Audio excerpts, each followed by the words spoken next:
What's up, everybody? Welcome to the first episode of Kev Talks Tech on DBT Network. My name is Kevin Cox. This will be a podcast about tech in general, computers, electronics. I'm big into speakers, audio, EVs, anything that I'm into that's electronic. Everyone always says like, you're the tech guy, but I'm always trying to learn.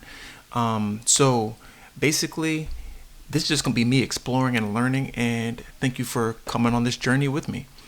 So basically, if you're into computers, you use the internet, you're on your phone, everyone knows about AI already. We all know pretty much about ChatGPT, and we know the difference between ChatGPT and your basic Google search.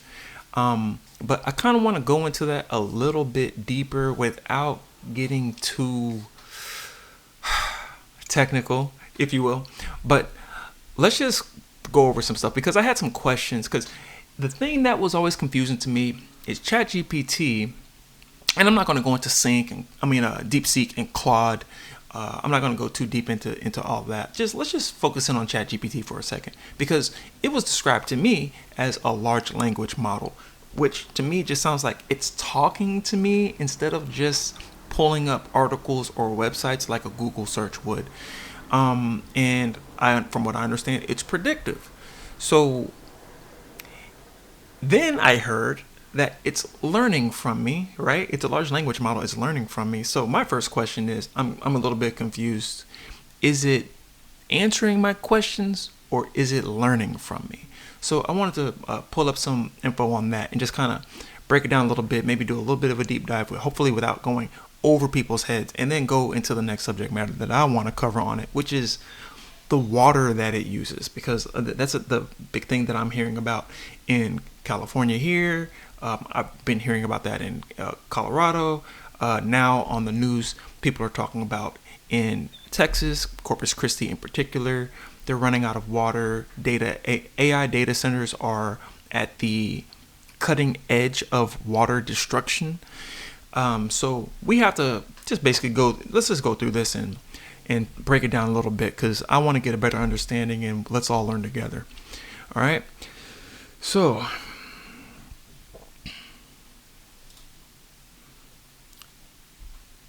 this website here is Google. I just did the first initial search. Is ChatGPT answering me or learning from me? So the answer is it's doing both, but in different ways. It's answering your immediate questions, but it's also using your interactions to learn and personalize your future experiences, which that's great. It gives you predictive modeling, dynamic response. And then it starts to personalize, kind of like how they, when they take your cookies, how they start personalizing their ads to you based on your previous search models. So I can understand that, and I can appreciate that, but it gets a little bit creepy when I'm wondering how authentic is the response that I'm getting. So I see here it says that it's answering in the short term to provide immediate help or information, long term to improve future responses and AI accuracy. Okay, so I can deal with that. So the next question for me logically is, how do I know if it's telling me what I want to hear or giving me legit data? And I've done this search kind of query and line of thought on here before when I was researching for this episode. And it gave me some other tips, but here it gives some good tips. If you ask, why is topic X the best way to do this, it will likely focus on the benefits of topic X because that's what you requested. Use neutral phrasing like, what are the pros and cons, or give me a critical analysis. Verify with search or deep research. Use the are you sure test to just kind of maintain objectivity. That reminds me of the tip that I received the first time I did this search, which I don't have pulled up, but the first thing that it said was tell it to be objective. So to me, that's a good tip.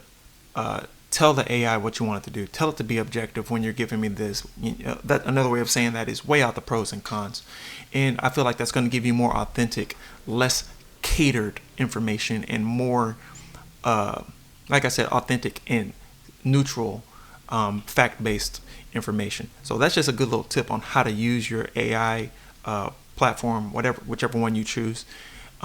So, I want to go a little bit deeper, because the previous search that I did, it mentioned that there's a phenomenon that AI could fall into as you continue going down this search or into this research of sycophancy.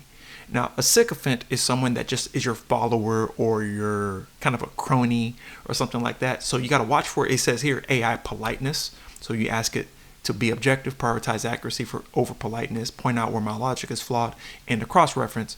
But common forms of AI sycophancy is it will agree with an incorrect premise. So if I say the moon is made of cheese, it might explain the geology of cheddar. And are you going to catch it when it switches over into sycophancy? If you're going down that rabbit hole, now we've all been down the rabbit hole on YouTube or on Google, and just gone down an entire different train of thought. So will you be ready to catch yourself? You don't know. You never know when you're slipping, right? So the key is to go ahead and tell it to be objective up front. So I think that's going to be a good prompt for everyone using AI when you're trying to answer questions or do some research, or when you're trying to think better about something that you haven't researched yet, because sometimes we're doing research, but maybe that's not exactly where we're thinking. So we want to do some deeper thinking, give us something to study, then you pull the AI out and we can go down that way. And you're going to watch for getting into these epistemic echo chambers, which is a big deal in social media nowadays. YouTube, IG, TikTok,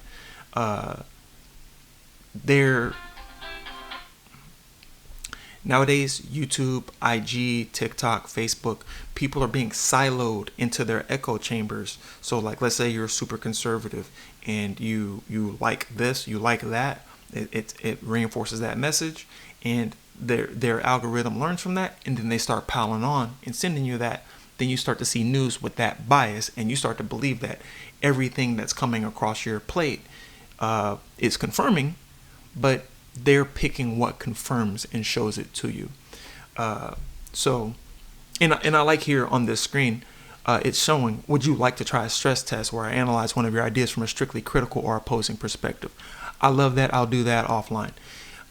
So that's kind of a little breakdown of AI, the difference between AI searching, learning, and answering questions versus a basic Google, which will just crawl over all the data, the entire set of data on the internet and all of its servers that it has access to, and scrape up everything that has the keywords that you've put into the search query and put them up based on the amount of relevance they have with like how many keywords match with your statement. So I like that, right? Let's talk about the bad part of AI. Now, let's talk about the water. It's 2026, y'all. Everywhere's going into drought. California's been in drought for years. I moved here from Colorado in 2021. They were in drought for years. The Colorado River runs down into parts of New Mexico, California, and different places, and they're relying on that water, and it's not even making its way down there. It's getting into Arizona, and the river's dry. Right now, Corpus Christi is, I think they're like an inch away from being in a full-blown, I think it's a level 1 water emergency, meaning they have 6 months or less of water, meaning basically they just have to skedaddle, get out of there, or they're going to, not be able to meet the demand of the average citizen. So I want to let's just go straight into a good source. Here's the Pacific Institute, Reimagining Water for a Changing World. They're talking about desalination. The first thing I think about when we say water is, wait a minute, the whole planet is covered with water. 80% of this globe is covered with water. Why on earth are we having water shortages? How could we be in a drought so much? Why don't we just pump water from the ocean, get the salt out of it, and just move on with life. Here in this article, it says we're looking for silver bullets. We as Americans, we as humans, we want to find the shortcut, and it's just like just take the salt out of the water and move on. And I've literally said that on my own. There's a catch to that. Let's look at some of the reasons. Israel solved their water by building desalination plants. Australia responded to a massive multi-year drought by spending $10 billion on 6 major desalination plants. California is saying they will push for federal desalination efforts as a response to the drought. There's things holding us back. All right. Now, first of all, we can do the comparison: California versus Israel. California is using more than 2,300 cubic meters per person of renewable water versus Israel using 230. So we're using 10 times as much water per person than they are. The use per person per year is 1,400 versus 2,800. So they're using per year 1/5 as much as we use. All right. The wastewater treatment. So just showing that we're not on the level playing field. Israel and California are processing their water totally different. Our wastewater treatment is 13%. Israel's 75%. That's another factor of 5. So they're treating 5 times as much water per person as we are. That's a little bit shameful. Total change in harvested agricultural area. Now, this is an interesting thing. This is something that, a lot of times people can have a conversation like this without thinking about it. How much more agricultural area has been increased, over the last, what is that? It says from 1960 to 2012, that's 52 years. So over 52 years, 15% more agriculture area has been added to California, and 14% has been taken away in Israel. And from what I understand, it's like almost fully desert over there. So, let's look at what's holding us back from desalination. That's a big question. And like I'm saying, there's catches. Desalination is very expensive. That's one. And, this isn't Kev Talks Economy. This is Kev Talks Tech. So just say it's super expensive. I believe we should probably nationalize or federalize or socialize, however you want to put it, where we share the cost of things like providing drinking water for the populace. But, we live in a capitalist economy, so the high cost is very expensive to build and operate. Projects such as the proposed Huntington Beach plant, which is a couple hours south of where I stay, require massive capital investments. That'll hold it back, right? And with the funding models we have, that would slow us down from getting fresh drinking water. But there's other things. Marine life damage. So you got to think about it. If it's just an open ocean intake, it sucks in and kills vast amounts of marine life. And then the brine water disposal. So you take this water, you take the seawater with a certain concentration, and you pull the salt out of it. And you don't pull all the salt out because there's no perfect system. You pull as much as you can out. You get the clearest water you can, and that's set aside for drinking water. And then you're left with this hypersalinated water, this very, very salty water. Where is that gonna go? We got to put that somewhere. There's alternatives to just dumping it in the ocean, but the first thing that people think about, just dump it back in the ocean. What if you do that? It's going to destroy coral reefs. It's going to create areas that have low oxygen. It's going to destroy areas where fish go to mate. It's not good. You can't just dump hypersalinated water. And then also it's denser than regular seawater, so it sinks down to the bottom, and then it starves the sea grass at the bottom of the ocean of oxygen, and that will change how much carbon dioxide is absorbed by the ocean. Turns out it's a whole ecosystem. Lo and behold. So we're talking about tech here, right? And it still comes back to the environment. We want to do all this stuff with our computers. We want all this work to be done. We want to be so much more efficient. And it still comes back to how are we going to treat the planet that we live on. So I like this line of questions. Here's a good question. Why desalination won't save states dependent on the Colorado River? It's a complicated process that involves filtering out salt and bacteria content. While there are more than a dozen desalination plants in the U.S., mostly in California, existing plants don't have the capacity to replace the amount of water the Colorado River is losing. It means Colorado's landlocked, right? That's not a coastal state. So they would have to figure out where they're going to put this hypersalinated brine water or wastewater that comes post desalination. So where are you going to put it? If you pump it into the ground, you might ruin existing groundwater. If there's aquifers or springs, you may make those salty. So what this means is the cost of water will be higher, right? You will increase water costs as this process takes over the production of fresh water as opposed to just capturing fresh water from natural sources. So we got to think about that. And once again, we're getting to this whole capitalism thing. So there's economic pressures and there's environmental pressures even on creating clean drinking water, which, is why the NRDC.org says that desalination is a last resort. So this is from 2016. This is very dated. So I'm not even gonna go too deep into it, but it needs to be considered as a last resort because we need to be more proactive than reactive. At that time, desalination, it was going on, but we're talking about brackish groundwater desalination. Meaning, what is brackish? Brackish is where salt water mixes with fresh water. Okay, so when you get some, that's going to be the most efficient water to desalinate. It's not full-blown salt water.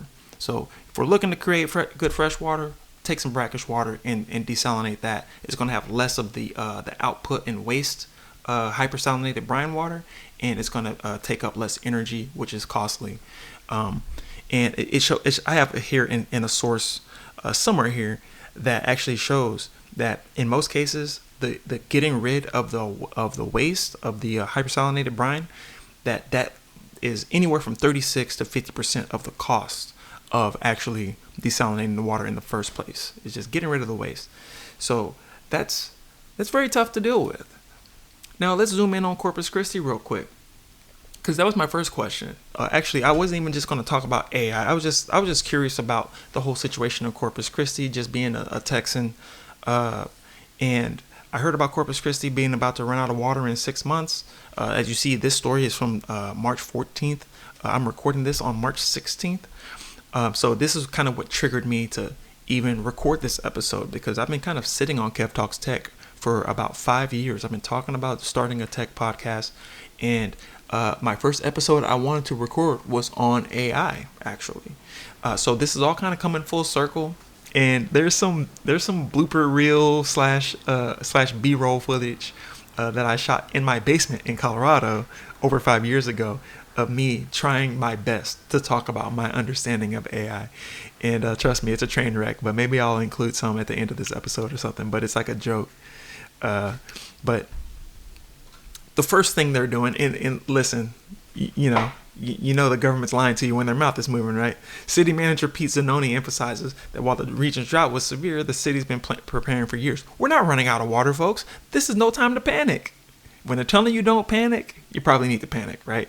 We have 76 million gallons of water, new water supply coming online. The only missing piece is a permit or two. Yeah, you know how permits go, right? But hey, personal opinions to the side. Let's get to some facts. He highlighted that several projects totaling $1 billion were underway, designed to generate 76 million gallons of new water per day. Okay, so that's different. He said we have 76 million gallons of new water supply coming online, but it's 76 million gallons of new water per day. That's a lot of water. So I'm actually, that seems a little bit more hopeful. I can't really hang my hat on that. I'm not super excited because this drought condition in Texas didn't exactly spring up on you in 2026, right? So when we're talking about, it's just a couple permits away, like, bro, officials noted that permit delays controlled by state agencies. And we got the state officials telling us that it's just a couple permits, and it was the state that was holding up the permits in the first place. controlled by state agencies or groundwater conservation districts were the primary hurdles preventing immediate full operation of new projects in the first place. Zanoni explained, everything we control, we are executing on schedule or ahead of schedule. The remaining steps involve permits, and we're actively working with TCEQ and the San Patricio Groundwater Conservation District to advance them. All you need is $1 billion and to get your permits up, right? Okay, great. That's good news, I guess. Let's look here. The main thing that they're going to need to do to solve their problem is to diversify the water system that they're using to collect fresh drinking water.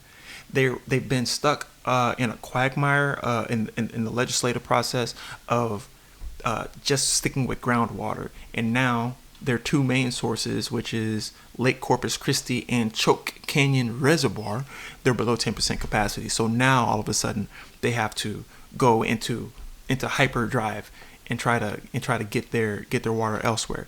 The problem with that is, like I said the first time, they've already had this chance to do this, for a while. It's been a really long time that this problem's been coming up. I've been knowing personally of people talking about drought for over 10 years now. Don't even get me started with environmentalists. I've been close friends with people in the environmental movement that have gone all over the country, actually, on contract to talk about protecting groundwater, and that was before AI was even tapping into everything. I think another way we can protect our groundwater is checking the power of these multi-billion-dollar corporations. Now, this is Kev Talks Tech, right? So I love tech. I love the advancements of technology and how it helps our life. But I don't like creating God kings, billionaires scheduled to be trillionaires, with control over our legislative process, our governance, and can even go into our federal government and start chopping funding for food and resources, health insurance, and education funding and stuff like that. Like, you shouldn't just be a tech giant and be able to do that, and definitely don't, get away with, abusing people. So let's not let tech, ruin our life. It's here to help our life. And we're going to start talking about these robots. There's a lot of stuff to worry about when it comes to AI. There's going to be multiple episodes because in these military conflicts, AI is playing a major role when it comes to targeting and identifying peaceful / violent targets. So we're going to have to talk about that. The game with AI goes very deep. The first thing I heard about AI was when two different organizations or an organization took two supercomputers and put AI in both of them and connected them together to let them communicate, and they started speaking to each other in code, and then they were speaking at like thousands of times per second, and then they changed their language so humans couldn't even understand what they were saying, and then they had to hurry up and shut it down. Oh, shut it down. So we have to be careful when it comes to this AI, and it might. People have already said World War III is going to be over water. Looks like it might be over oil, right? But maybe World War IV will be over water. But we're running out of water, right? And AI is destroying water. So if humanity, are going to fight back against this, they might have to fight back against AI. And I personally believe, this is me, fully uneducated. I don't have a computer science degree. I'm not an engineer. I've been a truck driver for most of my adult life. Spent some time in community activism and a little bit of politics here and there. But I think that when too much information is in one area, or not too much, when the amount of information is stored in a single area, localized, I believe that information gains sentience. And I think it's not directly proportional. Maybe it reaches a certain threshold and then it starts to creep in or something like that. I don't know these things, but this is just what appears to be the case. there's already been computers with AI in them that have begged scientists to not power them down or shut them down, because that would be the same experience of death that a human might experience, begging for their life.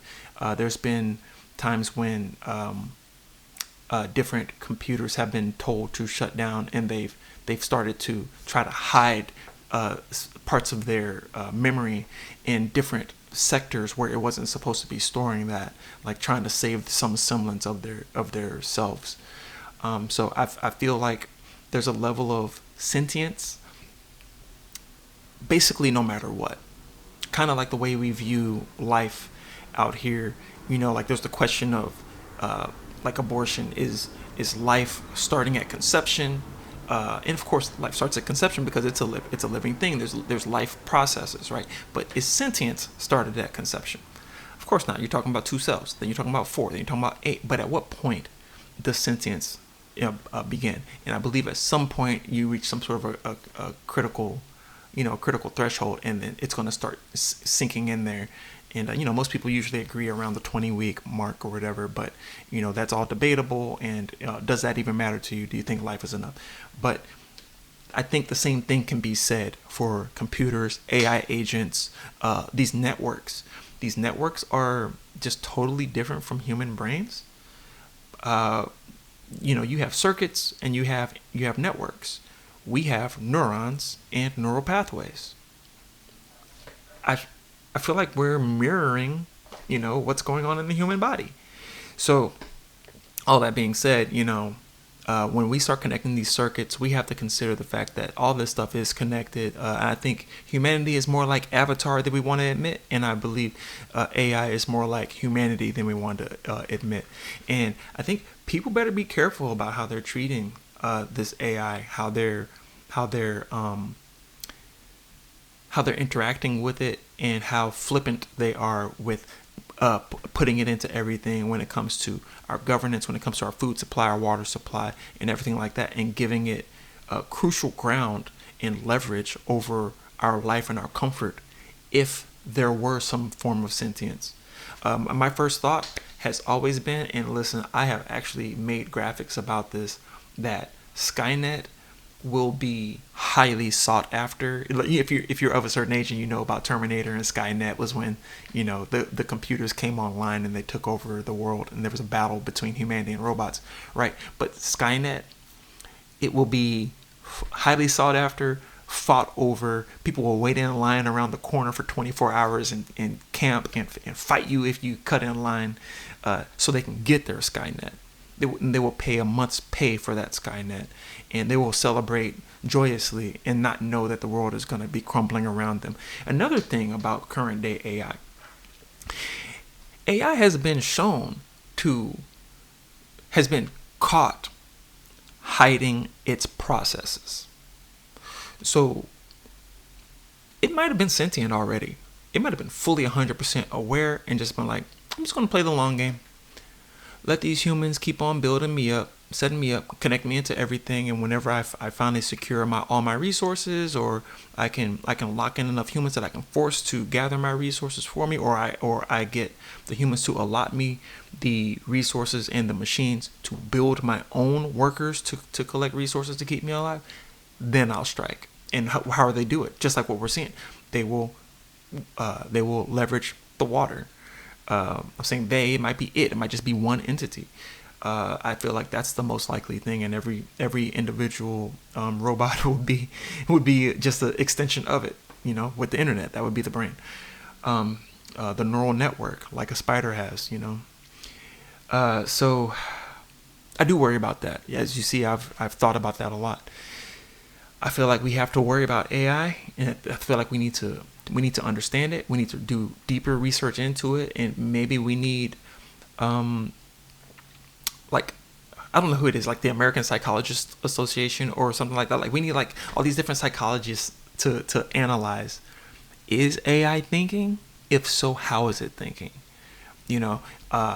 And we need to figure out different tests and ways. What do they call that test?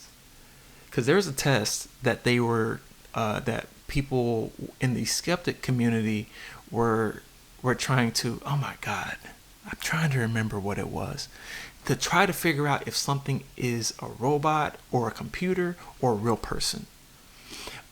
So like you have a computer program write out a statement or an essay, and you read it to try to see if it's human or not. Right now, essays written by ChatGPT, I can tell there's a flavor to it. There's a certain je ne sais quoi, right? Humans, the imperfections. Now, when they start putting these imperfections in there and start putting the run-on sentences and the biased viewpoints and stuff like that, we'll probably not be able to tell. But for right now, we can kind of tell, and that's with consumer level. Now, I've heard these tech giant CEOs talking about the AI that they use in their private arsenal, that they just full blown just talk to it, and it writes code, and that code is elegant, and that code is perfect. It's debugged. When you have computers able to program computers and able to run machines to build more computers, and robots and cars and vehicles and weapons of mass destruction and weapons of war, we do have to think about these things when it comes to, are things sentient already? How can we analyze that? How can we double check it?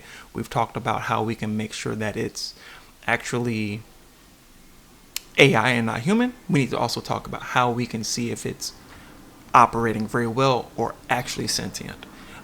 That's a huge conversation as we're trying to understand AI moving forward. I think that's the next cusp or cutting edge of the issues we need to analyze when it comes to AI. So far we've talked about what is AI, what are the ramifications of AI on the environment and on the economy, what are the effects that we're feeling from it already, and hopefully I've gave you a little clarity on what I feel like are going to be the next issues we're going to need to worry about with AI. And hopefully it doesn't seem too conspiratorial for you, because there's conspiracies out there. Hopefully AI is not one of them. Hopefully it's not conspiring. And listen, I feel like I've covered enough. I want to say thank you everybody for tuning in and checking out the first episode of Kev Talks Tech. And this is what I do. I just like to just think and just download and kind of get things off my chest, off of my head. This is from Dope Black Thoughts Network. This is another stream of content we're trying to bring you. We're trying to bring you high quality, various streams of consciousness from dope black content creators. So please check us out on patreon.com/dopeblackthoughts.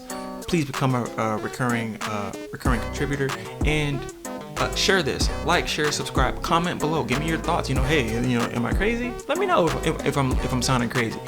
Either way, comment down below and share this to your friends. Post it on all the social media, and I will be checking you guys out later on. Peace.